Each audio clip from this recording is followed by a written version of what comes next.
ओम नमो भगवते वासुदेवाय नमः। हर हर महादेव। राधे राधे। मेरी सभी माताओं बहनों और भाई बंधुओं को नमस्कार है। आप सभी का भारतीय वंदनी चैनल में स्वागत है। मित्रों, जन्म के बाद प्राणी पर 3 प्रकार का ऋण होता है। पहला है देव ऋण, दूसरा है ऋषि ऋण और तीसरा है पितृ ऋण। मान्यता है कि पितृपक्ष के इन 16 दिनों में श्राद्ध प्रक्रिया में शामिल होने से तीनों ऋणों से मुक्ति मिल जाती है। किंवदंती है कि चंद्रमा की ऊपरी कक्षा में पितृलोक है, जहां हमारे पूर्वज रहते हैं, जिन्हें हम अपनी आंखों से नहीं देख सकते हैं। जब आत्मा इस स्थूल शरीर से अलग हो जाती है तो उस अवस्था को हम मृत्यु कहते हैं। हिंदू मान्यताओं के अनुसार 1 वर्ष तक सूक्ष्म जीव का शरीर नहीं मिलता है। मोहवश वह सूक्ष्म जीव उसके घर परिवार के आसपास घूमता रहता है। श्राद्ध कर्म करने से उस सूक्ष्म जीव को संतुष्टि मिलती है। इस अनुष्ठान में जब हम श्रद्धा पूर्वक ब्राह्मण को भोजन कराते हैं तो हमारे पितर तृप्त हो जाते हैं। पितृपक्ष की इस प्रक्रिया में पितृपक्ष से संबंधित प्रचलित लोक कथाओं को सुनने का अलग ही महत्व है। अतः मैं आज आप सभी को पितृपक्ष की लोक प्रचलित पौराणिक कथाएं सुनाने जा रही हूँ। मित्रों, सामान्य तौर पर सभी लोग एक ही पौराणिक कथा सुनते हैं, परंतु आज मैं आपके लिए पितृपक्ष से संबंधित 4 सभी पापों को हरने वाली और पितरों को स्वर्ग की प्राप्ति दिलाने वाली कथाएं सुनाने जा रही हूँ। अतः आपसे आग्रह है कि कथाओं को पूरा सुनिएगा, बीच में ही मत छोड़िएगा, ताकि आपके पितर भी तृप्त हो सके। परंतु इससे पहले मेरा आप सभी भाई बहनों से निवेदन है कि यदि आप चैनल पर नए हैं या अभी तक आपने चैनल को सब्सक्राइब नहीं किया है तो कृपया करके चैनल को सब्सक्राइब अवश्य कर लीजिए और बगल में बनी हुई घंटी को जरूर दबा लीजिए, ताकि मैं आपके लिए ऐसे ही पवित्र कथा कहानियाँ लाती रहूं। तो चलिए कथाओं को शुरू करते हैं। मित्रों, अब मैं आप सभी को पितृपक्ष की प्रथम पौराणिक कथा सुनाने जा रही हूँ, अतः ध्यान से सुनिए। पौराणिक कथा के अनुसार जोगे तथा भोगे नाम के 2 भाई थे। दोनों अलग अलग रहते थे। जोगे धनी था और भोगे निर्धन था। दोनों में परस्पर बड़ा प्रेम था। जोगे की पत्नी को धन का अभिमान था, किंतु भोगे की पत्नी बड़ी ही सरल हृदय की थी। पितृपक्ष आने पर जोगे की पत्नी ने उससे पितरों का श्राद्ध करने के लिए कहा, तो जोगे ने इसे व्यर्थ का कार्य समझकर टालने की चेष्टा करने लगा। किंतु उसकी पत्नी समझती थी कि यदि ऐसा नहीं करेंगे तो लोग बातें बनाएंगे। फिर उसने अपने मायके वालों को दावत पर बुलाने और अपनी शान दिखाने का यह उचित अवसर समझा। अतः वह बोली, आप शायद मेरी परेशानी की वजह से ऐसा कह रहे हैं, किंतु इसमें मुझे कोई परेशानी नहीं होगी। मैं भोगे की पत्नी को बुला लूंगी, दोनों मिलकर सारा काम कर लेंगी। फिर उसने जोगे को अपने पीहर न्योता देने के लिए भेज दिया। दूसरे दिन उसके बुलाने पर भोगे की पत्नी सुबह सवेरे आकर काम में जुट गई। उसने रसोई तैयार की, अनेक पकवान बनाए, फिर सभी काम निपटाकर अपने घर को आ गई। आखिर उसे भी तो पितरों का श्राद्ध और तर्पण करना था। इस अवसर पर न जोगे की पत्नी ने उसे रोका, न वह रुकी। शीघ्र ही दोपहर हो गई और पितर भूमि पर उतरे। जोगे भोगे के पितर पहले जोगे के यहाँ गए तो क्या देखते हैं कि उसके ससुराल वाले वहाँ भोजन पर जुटे हुए हैं। निराश होकर वे भोगे के यहाँ गए। वहाँ क्या था, मात्र पितरों के नाम पर अग्यारी दे दी गई थी। अतः पितरों ने उसकी राख चाटी और भूखे ही नदी के तट पर जा पहुँचे। थोड़ी देर में सारे पितर इकट्ठे हो गए और अपने अपने यहाँ के श्राद्धों की बड़ाई करने लगे। जोगे भोगे के पितरों ने भी अपनी आप बीती सुनाई। फिर वे सोचने लगे कि अगर भोगे समर्थ होता तो शायद उन्हें भूखा न रहना पड़ता, मगर भोगे के घर में तो 2 जून की रोटी भी खाने को नहीं थी। यही सब सोचकर उन्हें भोगे पर दया आ गई। अचानक वे नाच नाच कर गाने लगे, भोगे के घर धन हो जाए, भोगे के घर धन हो जाए। मित्रों, सांझ होने को हुई। भोगे के बच्चों को कुछ भी खाने को नहीं मिला था। उन्होंने माँ से कहा, माँ, हमें भूख लगी है। तब उन्हें टालने की गरज से भोगे की पत्नी ने कहा, जाओ, आंगन में हौदी औंधी रखी है, उसे जाकर खोल लो और जो कुछ मिले उसे बांट कर खा लेना। बच्चे दौड़ते दौड़ते वहां पहुँचे तो उन्होंने देखा कि हौदी मोहरों से भरी पड़ी है। वे दौड़े दौड़े माँ के पास पहुँचे और उसे सारी बातें बताई। आंगन में आकर भोगे की पत्नी ने भी यह सब कुछ देखा तो वह हैरान रह गई। इस प्रकार भोगे भी धनी हो गया, मगर धन पाकर वह घमंडी नहीं हुआ। दूसरे साल का पितरपक्ष छाया तो श्राद्ध के दिन भोगे की स्त्री ने 56 प्रकार के व्यंजन बनाए। ब्राह्मणों को बुलाकर श्राद्ध किया, भोजन कराया और दक्षिणा दी। जेठ जेठानी को सोने चांदी के बर्तनों में भोजन कराया। इससे उनके पितृ बड़े प्रसन्न हुए और तृप्त हो गए। मैं प्रार्थना करती हूँ कि जैसा पितरों ने भोगे को दिया वैसे सभी के पितर सब पर अपनी कृपा बनाए रखें। मित्रों, यह थी पितृपक्ष की प्रथम कथा। अब मैं आपको पितृपक्ष की द्वितीय कथा सुनाने जा रही हूँ, अतः ध्यान से सुनिए। मित्रों, यह घटना है महाभारत के दौरान की। महाभारत के दौरान कर्ण की मृत्यु हो जाने के बाद जब उनकी आत्मा स्वर्ग में पहुंची तो उन्हें बहुत सारा सोना और गहने दिए गए। कर्ण की आत्मा को कुछ समझ नहीं आया, वह तो आहार तलाश रहे थे। उन्होंने देवता इंद्र से पूछा कि इन्हें भोजन की जगह सोना क्यों दिया गया है। तब देवता इंद्र ने कर्ण को बताया कि उसने अपने जीवित रहते हुए पूरा जीवन सोना दान किया, लेकिन अपने पूर्वजों को कभी खाना दान नहीं किया। तब कर्ण ने इंद्र से कहा, उन्हें यह बात ज्ञात नहीं थी कि उनके पूर्वज कौन थे और इसी वजह से वह कभी उन्हें कुछ दान नहीं कर सके। इस सब के बाद कर्ण को उनकी गलती सुधारने का मौका दिया गया और 16 दिन के लिए पृथ्वी पर वापस भेजा गया, जहां उन्होंने अपने पूर्वजों को याद करते हुए उनका श्राद्ध कर उन्हें आहार दान किया, तर्पण किया। इन्हीं 16 दिन की अवधि को पितृपक्ष कहा गया। अतः इस कथा को पढ़ने अथवा सुनने का बहुत महत्व है और माना जाता है कि इस कथा को सुने बगैर पितृपक्ष का पूर्ण फल नहीं प्राप्त होता। सो मैंने आपको कह सुनाई। अब मैं आपको पितृपक्ष की तीसरी कथा सुनाने जा रही हूँ, अतः ध्यान से सुनिए। मित्रों, वाल्मीकि रामायण में सीता द्वारा पिंडदान देकर दशरथ की आत्मा को मोक्ष मिलने का संदर्भ आता है। इसके अनुसार वनवास के दौरान भगवान राम, लक्ष्मण और सीता पितृपक्ष के दौरान श्राद्ध करने के लिए गया धाम पहुँचे। वहाँ श्राद्ध कर्म करने के लिए आवश्यक सामग्री जुटाने हेतु भगवान राम और लक्ष्मण नगर की ओर चल दिए। उधर दोपहर हो गई थी। पिंडदान का समय और शुभ मुहूर्त निकलता जा रहा था और सीता जी की व्याग्रता बढ़ती जा रही थी। तभी दशरथ जी की आत्मा ने पिंडदान की मांग कर दी। गया जी के आगे फल्गु नदी पर अकेली सीता जी ने असमंजस में पड़ गईं।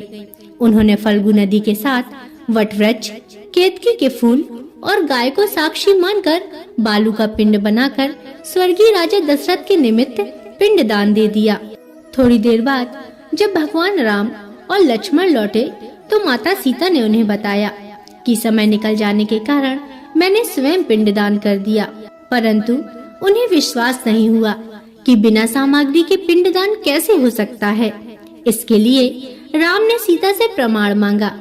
तब सीता जी ने कहा कि यह फाल्गु नदी की रेत, केतकी के फूल, गाय और वटवृक्ष मेरे द्वारा किए गए श्राद्ध कर्म की गवाही दे सकते हैं, लेकिन फाल्गु नदी, गाय और केतकी के फूल तीनों इस बात से मुकर गए। सिर्फ वटवृक्ष ने सही बात कही। तब सीता जी ने दशरथ का ध्यान करके उनसे ही गवाही देने की प्रार्थना की।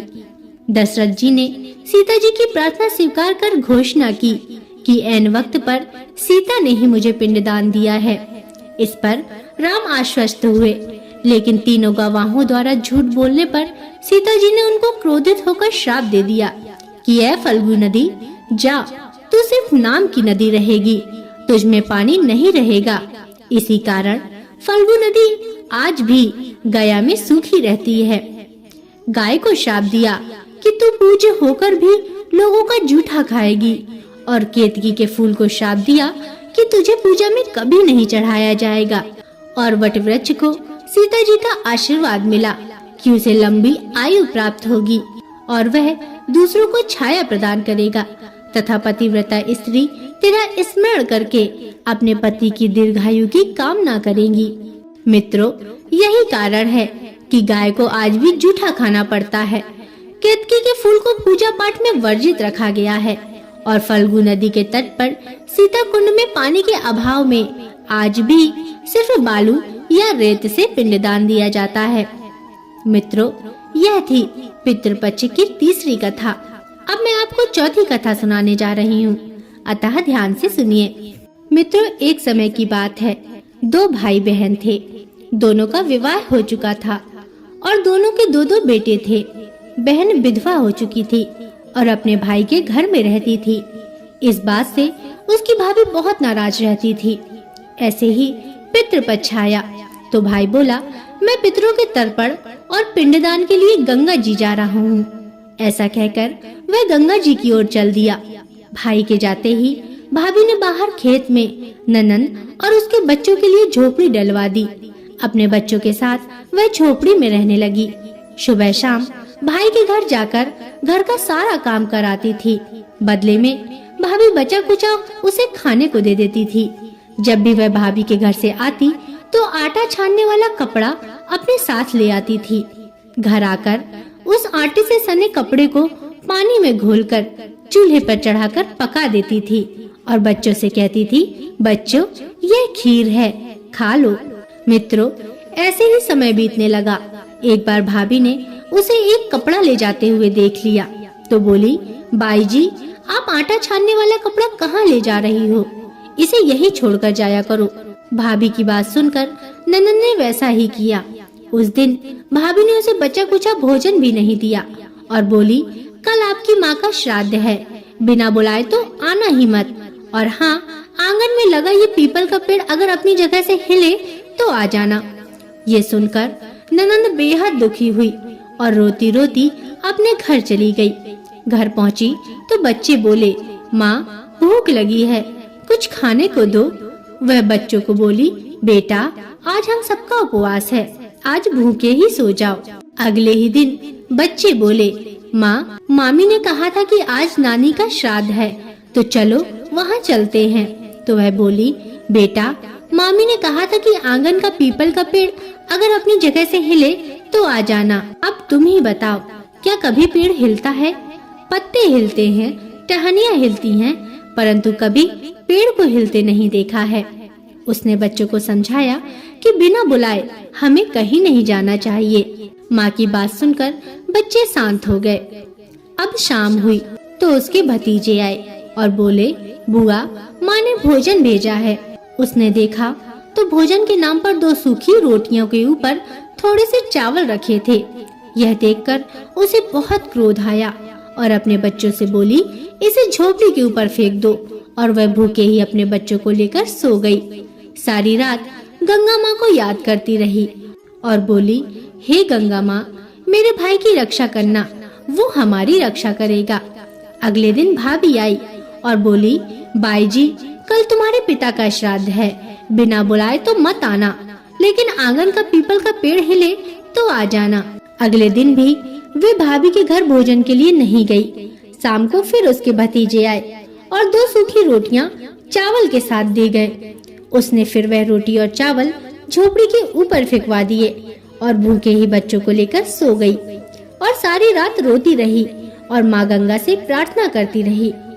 मित्रों, इसी तरह पितृपक्ष के 16 दिन बीत गए और उसका भाई वापस आया तो उसने देखा उसके घर के आंगन में कीचड़ ही कीचड़ भरा है। वो अपनी पत्नी से पूछने लगा, ये कीचड़ कैसा भरा है? मेरी बहन और भांजे कहाँ हैं? तो उसकी पत्नी बोली, श्राद्ध के पूरे 16 दिनों तक मैंने तुम्हारी बहन और भांजों के पैर कच्चे दूध से धोए हैं, इसलिए यहाँ कीचड़ हो रहा है।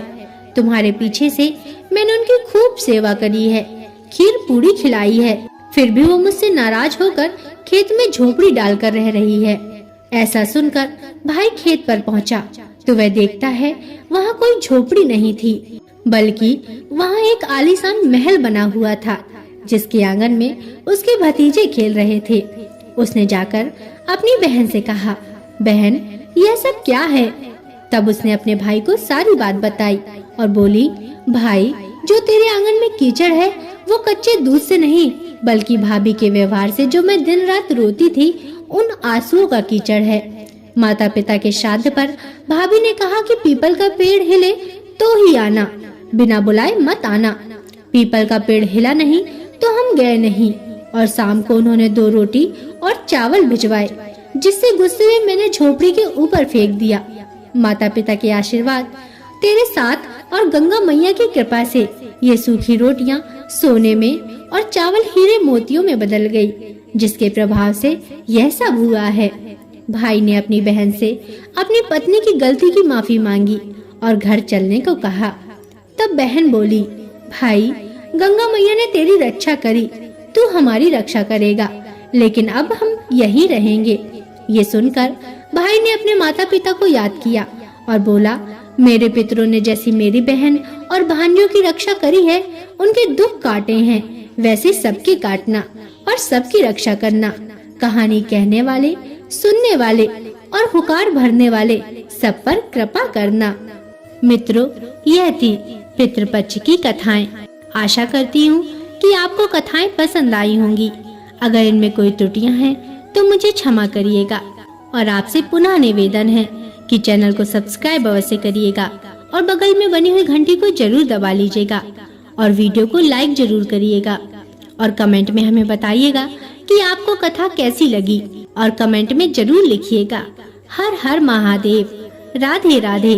अब अगले वीडियो तक के लिए नमस्कार।